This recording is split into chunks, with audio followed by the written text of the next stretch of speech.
الحمد لله نحمده ونستعينه ونستغفره ونؤمن به ونتوكل عليه ونعوذ بالله من شرور أنفسنا ومن سيئات أعمالنا من يهده الله فلا مضل له ومن يضلله فلا هادي له وأشهد أن لا إله إلا الله وحده لا شريك له وأشهد أن سيدنا وسندنا ونبينا ومولانا محمدا عبده ورسوله صلى الله تعالى عليه وعلى آله وأصحابه وبارك وسلم تسليما كثيرا أما بعد فأعوذ بالله من الشيطان الرجيم بسم الله الرحمن الرحيم وَلِلَّهِ عَلَى النَّاسِ حِجُّ الْبَيْتِ مَنِ اسْتَطَاعَ إِلَيْهِ سَبِيلًا وَمَنْ كَفَرَ فَإِنَّ اللَّهَ غَنِيٌّ عَنِ الْعَالَمِينَ وقال تعالى الحج أشهر معلومات فمن فرض فيهن الحج فلا رفث ولا فسوق ولا جدال في الحج صدق اللہ العظیم. حاضرین محترم، دو مقامات سے میں نے قرآن مجید کی تلاوت کی ہے. دعا فرمائیے اللہ تعالیٰ بات کو صحیح طریقے پر کہنے کی، سننے کی، سمجھنے کی اور اس پر عمل کرنے کی ہم سب کو توفیق عطا فرمائے. یہ حج کے مہینے چل رہے ہیں، شوال، ذیقعد اور ذی الحج. مہینے بھی حج کے خاص ہیں، پھر دن بھی حج کے خاص ہیں.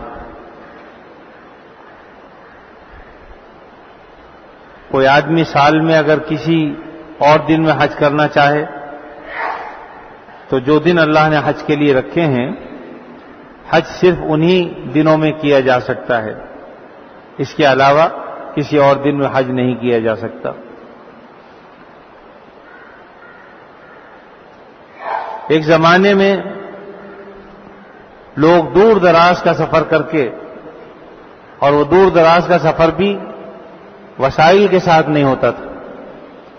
نہ تیز رفتار گاڑیاں تھیں، نہ کاریں تھیں، اور نہ ہوائی جہاز تھے، بلکہ لوگ کشتیوں کے ذریعے سے یا جہازوں کے ذریعے سے، پانی کے، اسی طریقے سے گھوڑے، اونٹ، گدھے،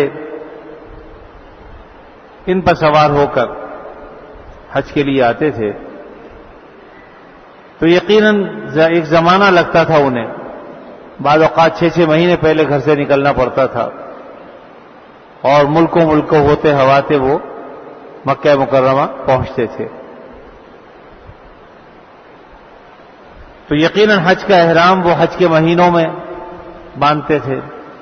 میقات جہاں بھی آ جاتی. اب میقات سے مکہ مکرمہ پہنچنے تک بعض اوقات 1 مہینہ بھی لگ جاتا تھا، 15 دن بھی لگتے تھے کسی کو. کسی کی میقات دور ہوتی تھی، کسی کی قریب ہوتی تھی.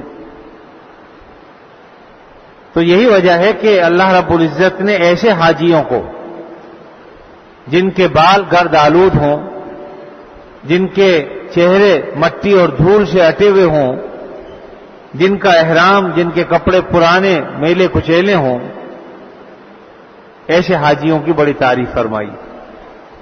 اس لیے کہ یہ میل کچیل، یہ دھول سے ہٹا ہوا چہرہ، یہ گرد آلود بال، یہ عاشقوں کی حیت اس نے صرف اللہ کے لیے بنائی. اللہ کے احکامات پر عمل کرتے ہوئے اس نے اپنی حالت بنائی. آج اللہ تعالیٰ کا احسان ہے کہ سفر تو اتنا لمبا نہیں رہا. اب تو 3.5-4 گھنٹے میں آدمی یہاں سے پہنچ جاتا ہے. بعض علاقے ایسے ہیں جن سے 8 گھنٹے میں پہنچ جاتا ہے، 10 میں پہنچ جاتا ہے، 12 میں پہنچ جاتا ہے بس. تو لیکن اب دوسرے مسائل یقیناً ہیں اپنی جگہ پر، کیونکہ حج یا عمرہ کچھ نہ کچھ مشکلات اس میں ہوتی ہیں جو انشاءاللہ کفارہ سیئات بن جاتی ہیں. اس لیے بڑے صبر سے اور تحمل سے انسان کو کام لینا چاہیے. یہی وجہ ہے کہ حج کرے یا عمرہ، جب آدمی احرام باندھتا ہے یا اسی طریقے سے کسی اور حج کے مناسک میں سے کوئی مناسک ادا کرتا ہے تو یہ دعا پہلے کرتا ہے کہ یا اللہ اسے قبول فرما لے، اسے آسان فرما دے، کیونکہ آسانی اللہ تعالیٰ اگر فرمائیں گے تو آسانی ہوگی، اگر اللہ آسان نہیں فرمائیں گے تو مشکل ہو جائے گی۔ یہی وجہ ہے کہ آپ بہت سے حجاج سے ملیں گے، بعض حاجی تو کہیں گے کہ بہت ہی آسان حج ہوا، اللہ نے بڑا کرم کیا، بڑی سہولت سے سارے کام ہم نے کر لیے، کوئی تکلیف نہیں ہوئی۔ اور بعض حاجیوں سے پوچھیں گے تو وہ آپ کو کہیں گے بھئی بڑی تکلیف ہوئی اس دفعہ، مینا میں بڑی تکلیف ہوئی، یا عرفات میں بڑی تکلیف ہوئی، یا فلاں مقام پر بڑی تکلیف ہوئی۔ تو اس لیے آسانیاں اللہ تعالیٰ پیدا فرماتے ہیں، اس لیے ہر حاجی، ہر احرام باندھنے والا جب احرام باندھتا ہے تو پہلے یہی دعا کرتا ہے کہ اللہ اس کو قبول فرما لے اور اسے آسان فرما دے۔ تو بات یہ ہے کہ اللہ رب العزت نے یہ حج اور عمرہ جو رکھا ہے ہمارے لیے، یقیناً ہمارے لیے بڑی سعادت کی بات ہے کہ اس در کی حاضری نصیب ہو جائے جسے خاص بیت اللہ کہا جاتا ہے، یا روضہ اقدس پر انسان پہنچ جائے جہاں جا کر صلاۃ و سلام پیش کیا جاتا ہے، تو یہ انسان کی بڑی سعادت کی بات ہے۔ تو اس سال جانے والے بڑے خوش نصیب ہیں وہ جو عنقریب اب 2-3 دن کے بعد ان کا سفر حج شروع ہو جائے گا۔ اللہ تعالیٰ کا شکر ادا کرنا چاہیے، اس لیے کہ یہ سعادت بزور بازو نیس، کوئی آدمی وسائل کی بنیاد پر، اسباب کی بنیاد پر، تعلقات کی بنیاد پر حج عمرے کے لیے نہیں جا سکتا جب تک اللہ تعالیٰ کی طرف سے توفیق نہ ہو۔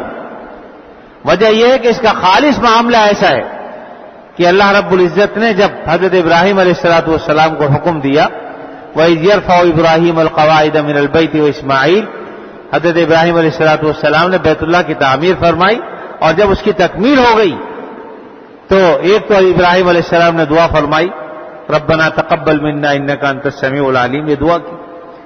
دوسرا اللہ تعالیٰ نے حکم دیا کہ ابراہیم تم جو ہے وہ ندا دو، لوگوں کو بلاؤ بیت اللہ کی زیارت کے لیے حاضر ہوں، حج کے لیے آئیں۔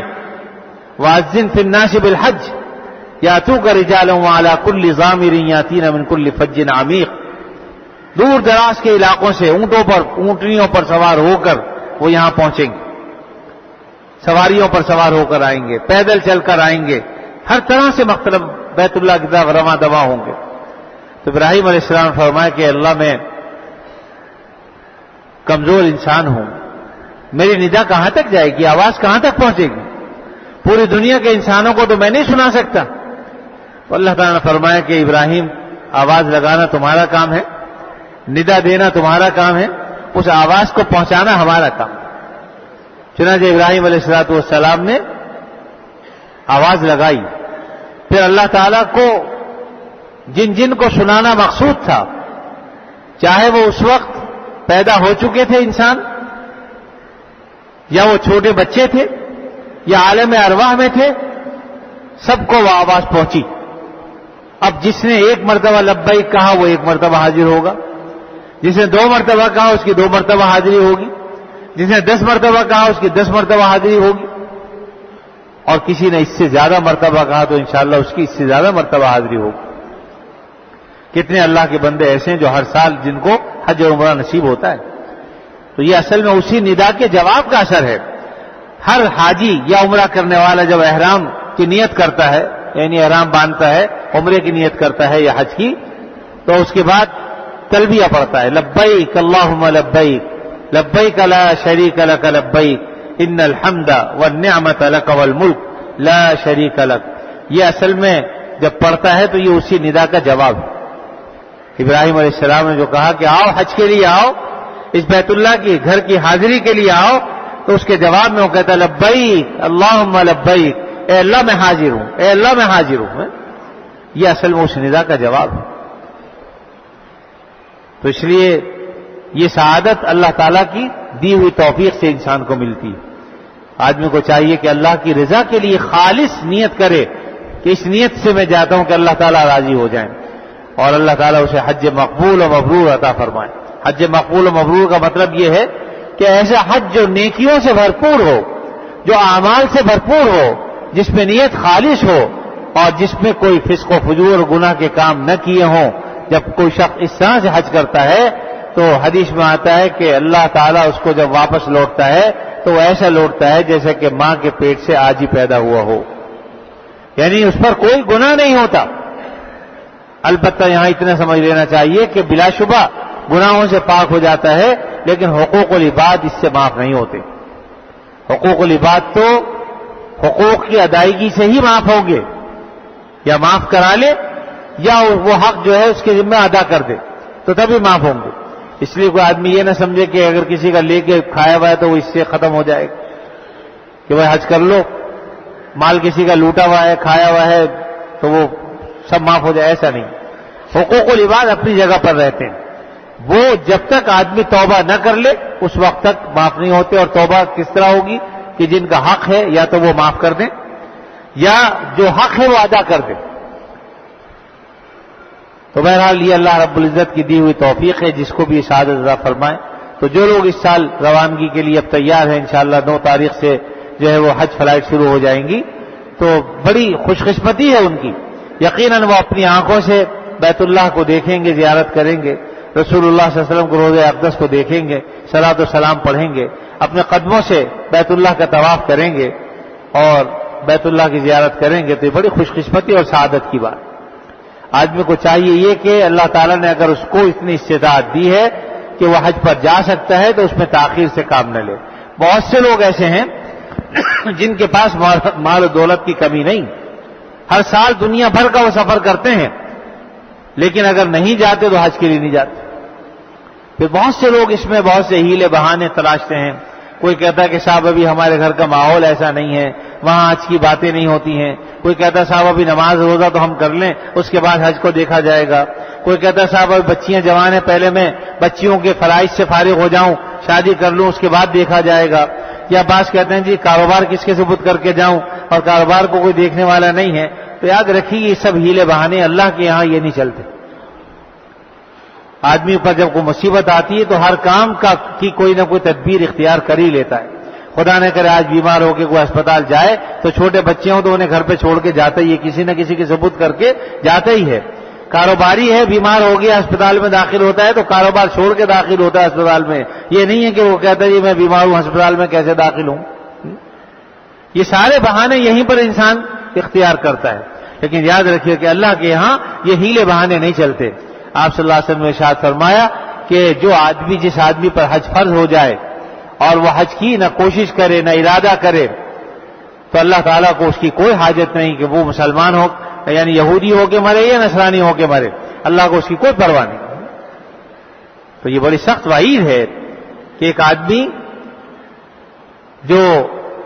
جس پر حج جو ہے فرض ہو گیا اس کے باوجود کوشش نہیں کرتا. ایک آدمی کوشش کرتا ہے لیکن کوشش کے باوجود وہاں جانا اس کو نصیب نہیں ہوتا یا اس کا نام نہیں آتا یا اسباب پیدا نہیں ہوتے، وہ ایک الگ بات. انشاءاللہ گناہگار نہیں ہوگا اس سلسلے میں تاخیر کی صورت میں، آئندہ سال پھر سے. لیکن یہ کہ ایک آدمی کوشش ہی نہیں کرتا تو ایسی صورت میں پھر آدمی پر اگر حج فرض ہے تو گناہگار ہوگا. اور بعض روایتوں سے یہ بھی پتہ چلتا ہے جس کا مفہوم یہ ہے کہ جس آدمی پر حج فرض ہو گیا نہ اس نے حج کی کوشش کی اور نہ اس نے مرتے ہوئے وصیت کی. چلو آدمی اگر حج نہیں ہو سکا نہیں کر سکا اور اب بیمار ہو گیا ہے کوئی مسئلہ ہے تو کم از کم وصیت کرے کہ بھی میرے مال سے حج کرا دینا. لیکن اگر اس نے ایسا بھی نہیں کیا تو بعض روایتوں میں آتا ہے کہ قیامت کے دن جب اٹھایا جائے گا تو اس کے ماتھے پر پیشانی پر کافر لکھا ہوا ہوگا کیونکہ اس نے عمل کافروں جیسا کیا. یاد رکھیے خدا نہ کرے کوئی شخص منکر ہو جاتا ہے، انکار کرتا ہے، تو جس طرح نماز کا انکار کرنے والا کافر ہو جاتا ہے ایسے ہی حج کی فرضیت کا انکار کرنے والا وہ بھی کافر ہو جاتا ہے اگر انکار کر. ایک آدمی انکار نہیں کر رہا لیکن ہیلے بہانوں سے کام لے رہا ہے اور استطاعت کے باوجود نہیں کر رہا تو وہ گناہگار ہے. اسے چاہیے جتنا جلد ہو سکے حج کے لیے جائے. بات یہ ہے کہ جہاں ہم اپنا نقصان کر رہے ہیں نہ جا کر کتنے کتنی نیکیاں ہیں جو ہمارے منتظر ہیں، لیکن ہم اگر حج نہیں کریں گے، عمرہ نہیں کریں گے، ان نیکیوں کو انجام کیسے دے سکتے ہیں؟ وہ نیکیاں ہمیں کیسے حاصل ہوں گی؟ اور حقیقت تو یہی ہے کہ یہ حج کا سفر عاشقانہ سفر ہے، اور اس میں سارے قاعدے قانون ٹوٹ جاتے ہیں۔ دیکھیے، آدمی بیت اللہ جاتا ہے، حدیث شریف میں آتا ہے کہ جب آدمی بیت اللہ پہنچ جاتا ہے، وہاں مسجد حرام میں نماز پڑھتا ہے تو 1,00,000 نماز کا ثواب ملتا ہے۔ یعنی نماز تو ایک پڑھی، لیکن اجر و ثواب ملے گا 1,00,000 نمازوں کا۔ پھر صرف یہی نماز کی حد تک نہیں، بلکہ جب وہاں پہنچ گیا تو اس کے بعد جو بھی نیک کام کرے گا اس کا عمل 1,00,000 کے برابر ہی ملے گا۔ حضرت ابن عباس رضی اللہ تعالیٰ عنہ جب مرض وفات میں تھے تو ان کے پاس ایک بزرگ گئے، غالباً حضرت سعید بن جبیر بن سعید جو ہے وہ تشریف لے گئے۔ وہ فرماتے ہیں کہ میں نے سنا کہ حضرت ابن عباس رضی اللہ تعالیٰ عنہ یہ فرما رہے تھے اپنی اولاد سے کہ مجھے بڑی آرزو تھی کہ میں پیدل حج کرتا، لیکن اس کی نوبت نہیں آئی۔ تو انہوں نے پوچھا کہ پیدل کہاں سے حج کرے؟ فرمایا مکہ مکرمہ سے۔ فرمایا کہ اگر تم سے ہو سکے تو پیدل حج کرنا، اور پھر فرمایا کہ ہر نیکی کے بدلے میں 700 نیکیاں ملتی ہیں، ہر قدم پر 700 نیکیاں ملتی ہیں، اور ہر نیکی بیت اللہ والی نیکی۔ فرمایا بیت اللہ کی نیکی سے کیا مراد ہے؟ فرمایا کہ ہر نیکی پر 1,00,000 کا اجر و ثواب ملتا ہے۔ تو اگر 700 نیکیاں ملیں گی تو کتنا اندازہ لگا لیے کتنا ثواب ملا؟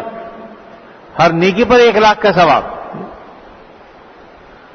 تو فرمایا کہ اگر تم سے ہو سکے تو پیدل حج کرنا تاکہ تم یہ نیکیاں حاصل کر لو۔ اگر آدمی ایک مرتبہ لا الہ الا اللہ محمد رسول اللہ پڑھتا ہے 1,00,000 کلمہ پڑھنے کا ثواب، ایک دفعہ استغفار کرتا ہے 1,00,000 مرتبہ پڑھنے کا ثواب۔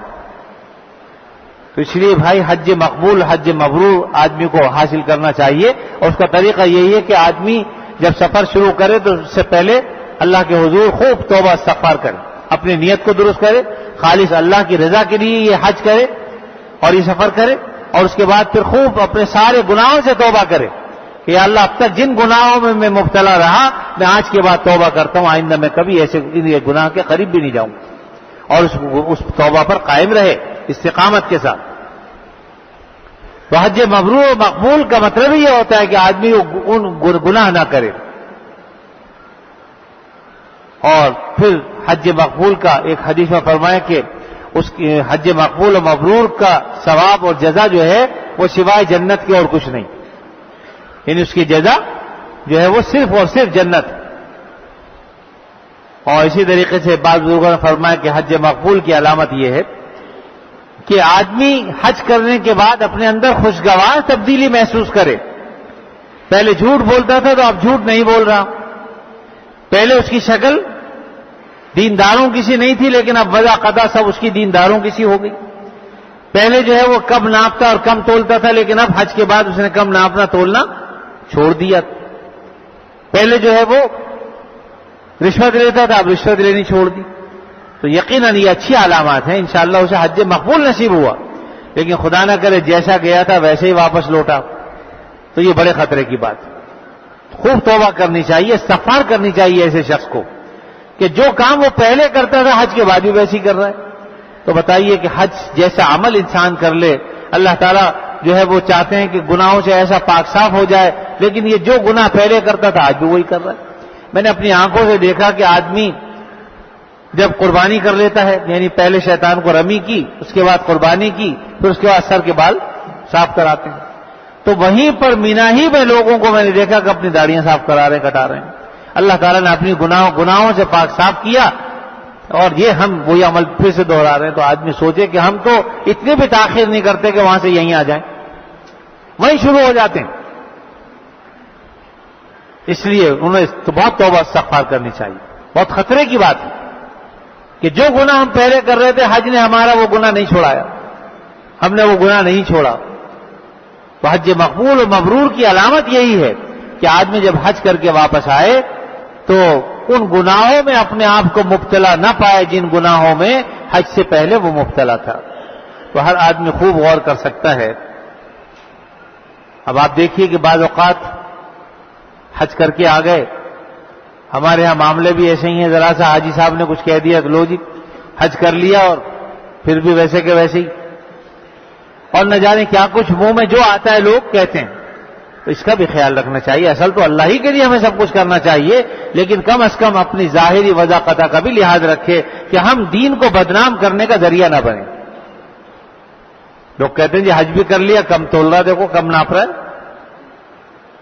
تو اس سے بھی گریز کرنا چاہیے۔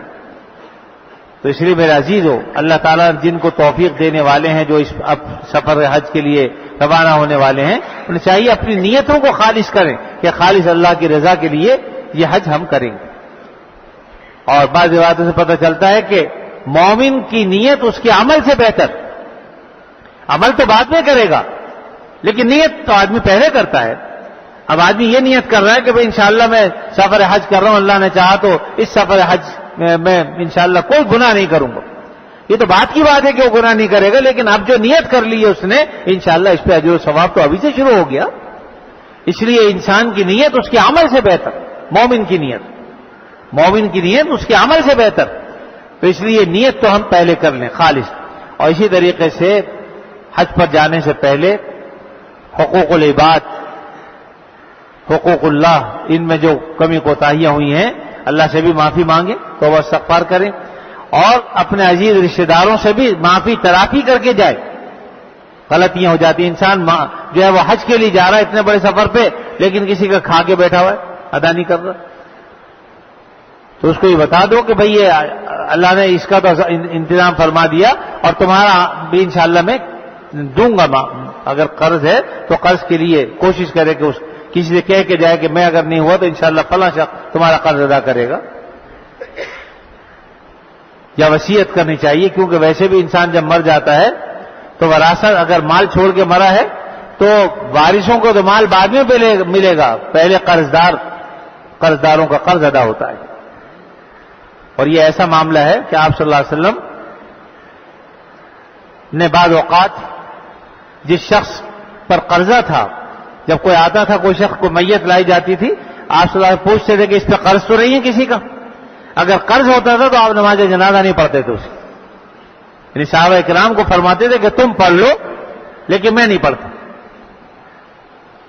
یعنی یہ ایسا برا عمل کہ آدمی کا قرض کسی پر ہو، تو اس لیے اس کا بھی انتظام کر کے جائے، آدمی کہہ کر جائے، وصیت کر کے جائے، کہیں لکھے کہ بھئی اس شخص کا قرضہ اتنا ہے، میں نے ادا کرنا ہے۔ بعض اوقات کاروباری قرضے ہوتے ہیں اور وہ چلتے رہتے ہیں، حج بھی ہوتا رہتا ہے، قرضہ بھی رہتے ہیں، تو آدمی کے پاس کہیں نہ کہیں اس کا لکھا ہوا بھی ہونا چاہیے، تاکہ آدمی اگر خدا نہ کرے اگر انتقال ہو جائے تو کم از کم اس کے قرضے تو ادا ہوں، اس کو ادا کرنے والا تو کوئی ہو، اور اگر کسی سے لینا ہے تو وہ بھی لکھا ہوا ہو۔ اسی لیے آپ صلی اللہ علیہ وسلم نے حدیث میں فرمایا، اس کا مفہوم یہ ہے کہ جس آدمی کے ذمے کچھ حقوق ہو، کچھ لینا دینا ہو، تو 2 راتیں بھی اس پر نہیں گزرنی چاہیے ایسی کہ بغیر وصیت کے، یعنی اس کی جیب میں وصیت نامہ نہ ہو۔